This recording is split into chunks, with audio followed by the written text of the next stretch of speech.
Kwanza nimshukuru Mwenyezi Mungu kwa kutujalia uhai na afya njema katika siku hii ya leo, na nashukuru nyie pia kwa kuitikia wito wetu na kuendelea kushirikiana na sisi kadri muda ambavyo unavyokwenda, hasa katika kipindi hiki ambapo nchi iko katika uchaguzi mkuu. Ndugu waandishi, mtakumbuka kuwa kabla na baada ya kuanza mchakato wa uchaguzi mkuu wa Zanzibar kwa mwaka 2020, chama cha ACT Wazalendo kimejitokeza na kuweka wazi juu ya msimamo wake kuhusu kile kinachoitwa kura ya mapema ambayo mwaka huu imepangwa kufanyika tarehe 27. Msimamo wetu kuhusu utaratibu huu wa mpya wa uchaguzi wa Zanzibar umejengeka kwenye hoja za msingi ambazo sio sisi tu ACT, lakini pia wadau wengine wamekuwa wakihoji juu ya utaratibu huu na umekuwa ukiacha maswali mengi. Sasa leo tumewaita kwa ajili ya kuwaeleza wananchi na wanachama kupitia nyie waandishi wa habari juu ya hatua ambazo chama chetu kimechukua na pia hoja ambazo tumezijenga kuhusu utaratibu huu na kuitaka Tume ya Uchaguzi ya Zanzibar watoke hadharani na kutoa ufafanuzi kwa umma. Tarehe 13 August mwaka 2020, ACT Wazalendo tuliandikia barua Tume ya Uchaguzi na kutaka ufafanuzi wa masuala kadhaa kuhusu kura ya mapema. Mambo tuliohitaji ufafanuzi yalikuwa yafuatayo. La kwanza, tulihitaji ufafanuzi iwapo wale walioruhusiwa kupiga kura ya mapema wataruhusiwa kuwepo kwenye kituo na kushiriki kupiga kura ya mapema katika uchaguzi wa Jamhuri ya Muungano wa tarehe 28 Oktoba. Ikizingatiwa kuwa NEC hawana utaratibu huo. Ndugu waandishi, na hili nafikiri pia mmeshawahi na nyinyi kujiuliza. Zanzibar tuna uchaguzi wa aina mbili. Tuna uchaguzi unaosimamiwa na ZEC, lakini vile vile tuna uchaguzi unaosimamiwa na NEC, kwa maana uchaguzi wa rais wa Jamhuri ya Muungano pamoja na wabunge. Sasa kura ya mapema ipo kwenye sheria inayoongoza uchaguzi unaosimamiwa na ZEC. Na ZEC ndio wanaotoa fursa ya watu kupiga kura ya mapema. Na hoja inayojengwa ya utetezi wa kura ya mapema kwa mujibu wa ZEC ni kwamba ni kutoa fursa kwa watu ambao wanashughulika na uchaguzi, kwa maana vikosi vya ulinzi na usalama pamoja na watumishi wa ZEC, wasimamizi wa uchaguzi, waweze kutumia haki yao ya kupiga kura. Kama hivyo ndivyo, ikiwa hawa watapiga kura mapema ili watawanyike wende kwenye maeneo yao waliopangiwa kazi tarehe 28, swala linakuja, je, vipi tarehe 27, vipi tarehe 28 watu hawa watashiriki uchaguzi? Swala tunataka majibu kutoka ZEC. Watawaruhusu hawa watu au hawatawaruhusu?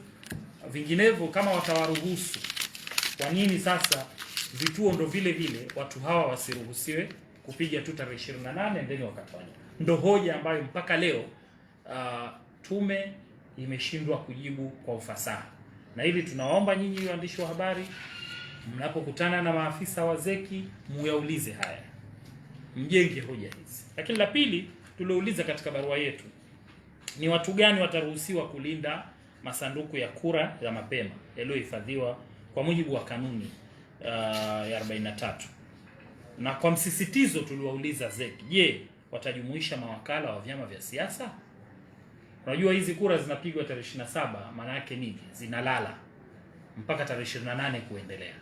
Sasa hoja ambayo tumeiuliza tume, maswali ambayo tumewauliza tume, je, ile overnight hizi kura hapo zinapohifadhiwa, iwe kwenye kituo iwe popote pale, watakuwepo mawakala? Tunasema hivi, tumejibu hivi kwa sababu it's risky. Bado kuna maswali mengi yanajitokeza. Usalama wa kura yenyewe. Na sisi tunafahamu kwamba kwa sababu kura lazima zi overnight, manake tunataka kujua mawakala wetu kama watakuwepo. Swali la tatu ambalo tuliwauliza ZEC ni kwa vipi usalama wa uhamishaji wa bahasha za kura kutoka kwa msimamizi wa eneo moja kwenda kwa msimamizi wa kituo kwa ajili ya kupeleka kwenye vituo kwa mujibu wa kanuni 44. Utahakikishiwa huo usalama ikizingatiwa kuwa kuna urefu kutoka kituo kimoja hadi kingine. Yaani kwa sababu siku ya tarehe 27 kwenye lile eneo ambayo inapigwa kura kama ni shule basi darasa moja ndio litatumika, lakini siku ya pili kwa mujibu wa kanuni kila kura itapelekwa kwenye kituo, yani ile station ambapo ndipo yule mpiga kura alikuwa katika hali ya kawaida angekuwa amepigia pale, zinatawanywa. Sasa tutaka ile transition ile kutoka sehemu moja kwenda nyingine, usalama wa hizo kura. Na hoja ya 4 ambayo tuliraise kwa ZEC kwenye barua yetu ya tarehe 13 mwezi wa 8 ilikuwa ni namna gani faragha na usiri wa kura ya mapema utalindwa. So tunafahamu kwa mujibu wa sheria za nchi kura ni siri. Sasa tunataka kuhakikishiwa kura italindwaje, na hoja hii inajengeka kwa sababu kwa mujibu wa kanuni za ZEC ni kwamba kura zile za mapema zitatiwa kwenye bahasha na bahasha ile itaandikwa nambari ya mpiga kura.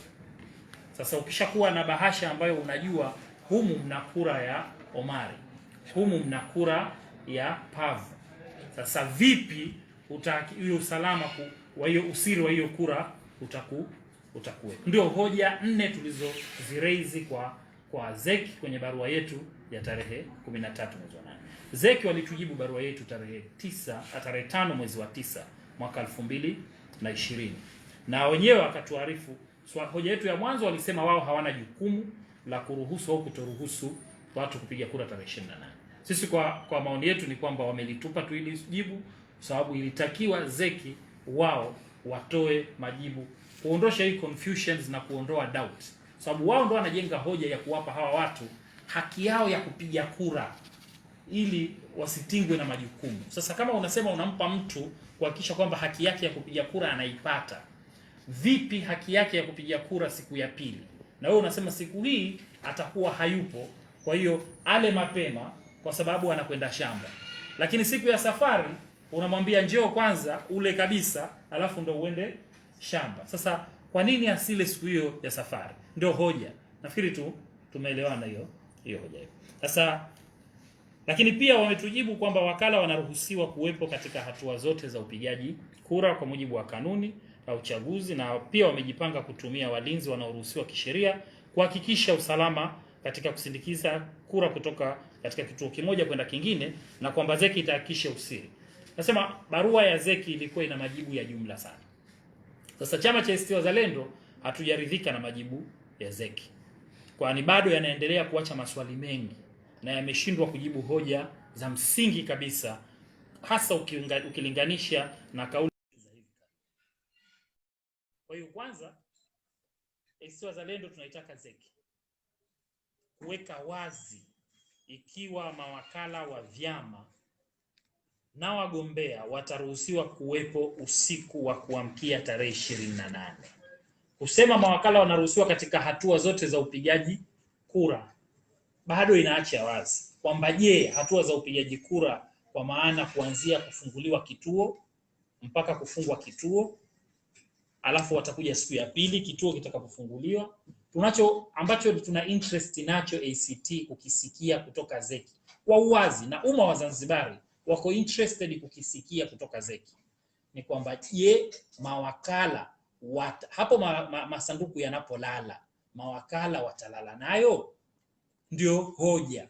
So tunafahamu kwenye uchaguzi usiku mmoja ni miaka miwili, anything can happen.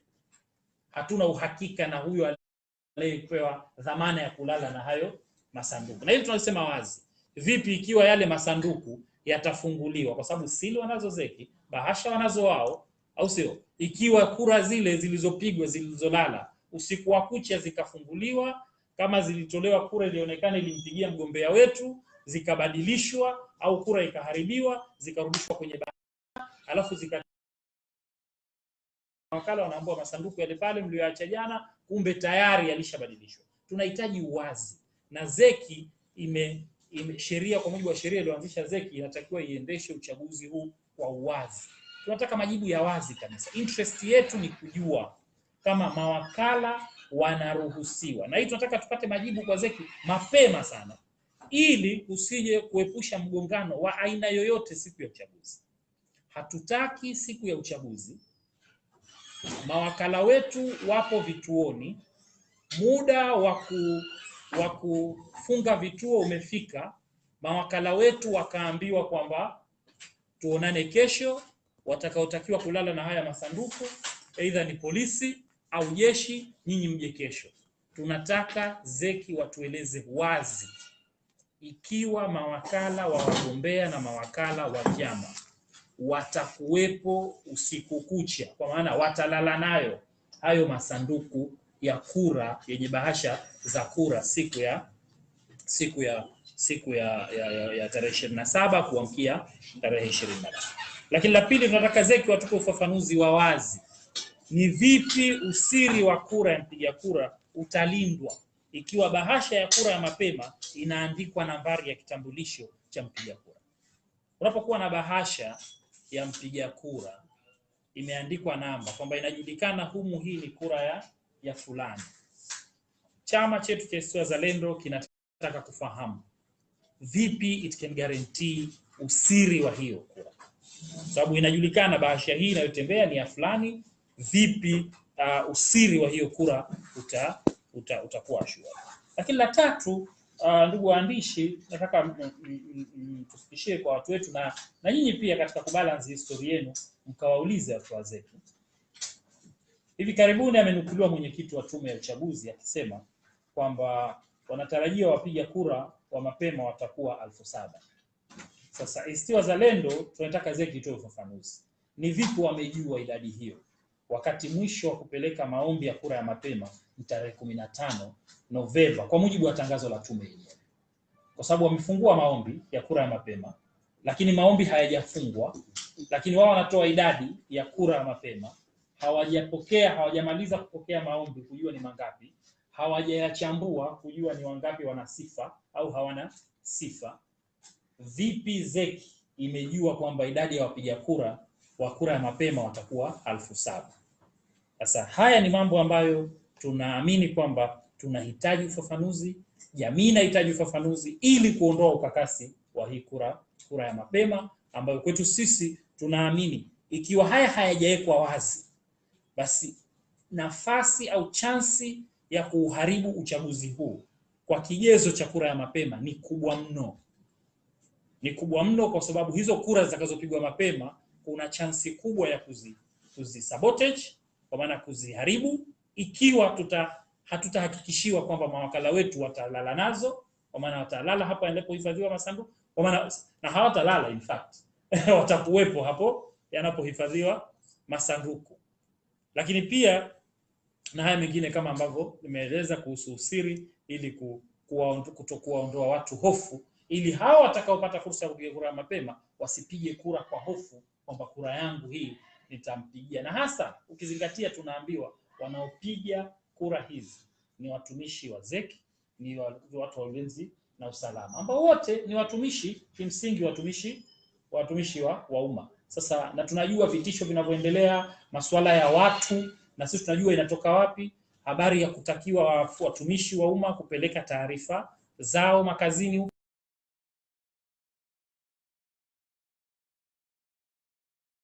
kupigia kura. Unajiuliza wewe, kama watu wa rasilimali watu kwenye idara za serikali wanataka taarifa za mfanyakazi, tangu lini taarifa za mfanyakazi zikahusisha kituo anachopigia kura? Tulitegemea mtu aambiwe apeleke taarifa kuhusu watoto wake, kuhusu mkewe, kuhusu makazi anapokaa. Haya ni mambo ambayo yanamsaidia mwajiri kumtambua mfanyakazi wake, ili likitokea lolote kuwe na taarifa. Lakini haijawahi kutokea taarifa inayohusu kituo cha kupigia kura ikawa ni taarifa kwenye faili binafsi la mfanyakazi. Sasa haya ni mambo ambayo tumewaita leo kwa taarifu kwamba kwa taarifa wananchi na wanachama wetu hatua ambazo tunazochukua, na kuitaka NEC ifanye zaidi juu ya swala hili kwa sababu linaacha ukakasi. Wasipotoa hili, manake kama chama cha ACT tunaamini pangwa kwa ajili ya kuharibu uchaguzi mkuu wa mwaka 2020. Baada ya kusema hayo, niseme asanteni sana kwa kusikiliza. Sasa wataratibu maswali, kama kuna maswali mawili matatu tutajibu. Asante. Kama kuna maswali Basi kwanza tutachukua maswala matatu ya mwanzo, lakini ukisimama utajitambulisha chombo unachotoka na utauliza swali. Tupokee maswali matatu ya kwanza.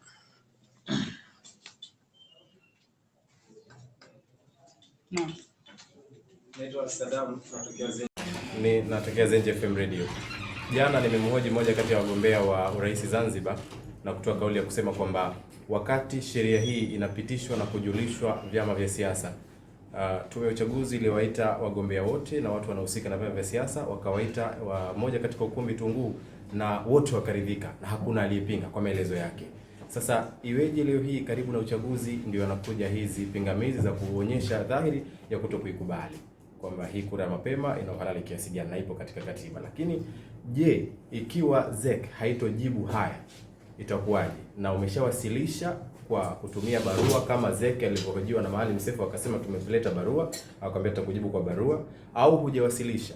Na kama umeamua kwenda kwenye vyombo vya habari, lengo na chama cha ACT kwenye hili ni lipi?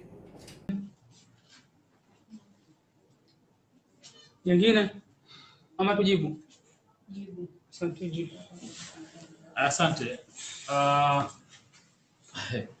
Kwanza niweke rekodi sawa. Sheria hii ulipofanya reference kwamba wameitwa watu Tunguu, mimi ni mmoja kati ya watu walioenda Tunguu.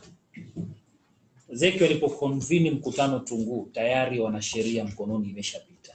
Sheria ni ya mwaka 2018. Sheria ni ya mwaka 2018. Ni sheria ya uchaguzi namba 4 ya mwaka 2018. ZEC waliwaita wadau. Na ZEC wala kama kutunga sheria ZEC isingekuwa wao jukumu lao wakati wa mchakato wa kutunga sheria. Wangewaita, ingelikuwa ni wizara husika na ofisi ya mwanasheria mkuu, sio ZEC. ZEC wao ni watekelezaji wa sheria. Kwa hiyo kama unafanya reference ya mkutano wa Tunguu umepotezwa, kwa sababu wakati wanaita mkutano huo ZEC Tunguu ilikuwa tayari sheria ipo, na wao waliita wadau kuwataarifu kuna sheria, kuna kifungu cha kura ya mapema. Lakini pili, nafikiri pia wakueleze kwamba wadau walisema nini kuhusu sheria hii. Wala si sawa, si kweli kwamba kulikuwa na consensus. Yapo mambo ambayo tunayakubali, na hapa nieleze vizuri sana. Napenda nitumie fursa hii kueleza. Utaratibu wa kura ya mapema si jambo geni katika dunia. Wala hilo kama chama si jambo ambalo tunaliona la ajabu. Hapana, hatulioni la ajabu. Nchi nyingi zina utaratibu huo. Maswali yanayohojiwa ambayo yanakosa majibu tangu sheria hii inatungwa. Na mimi binafsi ni mmoja kati ya watu huko 2018, sio hiyo juzi unayosema ya ZEC kuita watu kwa sheria tayari ipo. Hakuna ripoti yoyote ya uchaguzi, kwa sababu kila nchi inapomaliza uchaguzi kunakuwa ripoti ya uchaguzi. Hakuna ripoti yoyote inayoonyesha kwamba kwa Zanzibar usimamizi wa uchaguzi ni mgumu ikiwa hakuna kura ya mapema. Kwa hiyo swala linakuja kwamba kitu gani, unapotunga sheria lazima kuwe na sababu nyuma yake ya kwa nini unatunga hiyo sheria. Kilichopelekea kutungwa kwa sheria hii mwaka 2018 ni nini? Yaani kuna kitu gani kilichoonekana? Kwa sababu hoja inajengwa kwamba bara, sehemu ambayo kuna wapiga kura milioni 29 na watu wa ulinzi wa vyombo vya usalama wapo wanapiga kura siku hiyo, kwa maana wanapiga kura siku moja. Zanzibar, sehemu ambayo kuna wapiga kura 500,000 tunapiga kura siku 2. Nini sababu? Kinacho motivate ni nini? Hilo ni moja. Kwa hiyo swala la kwamba sheria inaweza ikatungwa na wanaotunga sheria na watu wa barazani. Wanaotunga sheria sio wadau. Wadau wanachukuliwa maoni yao. Kwa hiyo pia nyingine nalo pia ulielewe. Wanaotunga sheria ni wajumbe wa baraza la wawakilishi. Ni yao. Na mimi bahati nzuri nishashiriki sana kwenye kukusanya maoni ya wadau wanapotunga sheria zinapotungwa kwenye kamati ya baraza la wawakilishi. Si maoni yote ya wadau ambayo yanakuwa incorporated. Kwa hiyo hilo ndugu yangu nikutoe hofu na nikuweke sawa hiyo. Kama kuna mgombea amekwambia yeye aliitwa Tunguu, ilikuwa ni mwaka 2020, sheria hii ni ya mwaka 2018. Kwa hiyo hakukuwa na mjadala Tunguu. Hilo moja. Lakini la pili umeuliza kwamba tumewasilisha. Kama nilivyosema mwanzo kwamba tumewaandikia ZEC. Tuliwaandikia barua tarehe 13 mwezi wa 8 na wakatujibu barua yao tarehe 5 mwezi wa 9, na hayo tunawaeleza nyinyi pia tumewaandikia barua zaidi. Hayo tunawaeleza leo. Tumewaandikia barua kutaka ufafanuzi zaidi. Kwa nini tumeita waandishi wa habari?